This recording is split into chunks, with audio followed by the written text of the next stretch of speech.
I fucked for money, by choice, which doesn't particularly mean I wanted to. Of course, if you take this view, we can view all jobs to be a form of invasion, of forced consent, but that is not my point. It's an easy gig if you don't hate everyone. What impressed me and continues to impress me was the kindness in the other girls, the sort of inner sweetness, unafraid to be vulnerable, to be the first to open up. In other circles, I think this trait is what attracts many men to the women they marry. I fucking hated it. I could not understand the grace, the ease at which the other girls greeted each new customer, the supreme ability to be tender and compassionate, to readily accept each session head on for what it was, a human buying another human for a couple of hours. I hated the talking, the prelude to the kiss that more often than not I failed to administer first. This is my first black mark. Whatever a man may be, when he seeks us, he is first and foremost asking for somebody who will not reject him. In some, this not kissing is a rejection they already get in the outside world and deflates the mood straight away.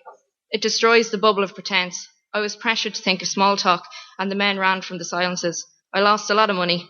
I survived on regulars who wanted more fuck for their buck and did not engage in the social graces of hello, how are you? This I was comfortable with. Professional, direct, the no shit talk about wives or daily woes and indignations. I hate having to make other people feel comfortable or make them laugh. Once they're in me, it's a piece of cake. When I started, I was waitressing, which essentially works off the same ideal. Be nice and flirt and I'll give you money, but to the tune of less cash than set hours. I toyed with the idea and determined not to bitch out, I decided to give it a go. On my third day, I'd almost made rent for myself and my roommate. My last customer was booked for half an hour, £100. He wanted to massage me and began to dole out advice. You're obviously a smart girl. I hadn't told him anything about myself. He was assuming this mainly because I wasn't Eastern European. Why are you doing this? He was rubbing the inside of my thighs with oil. I didn't answer because I was face first on the bed. He had curly black hair all over, and he was one of these well-travelled 40-odd chaps who was afraid to commit in his 30s because a relationship would tie him down. I travelled to Egypt, you know. I went all across the place. It was hard to find a girl your colour there. He went on and on about shit he had studied and eaten, and when he flipped me over, he called the whole experience wondrous and started masturbating.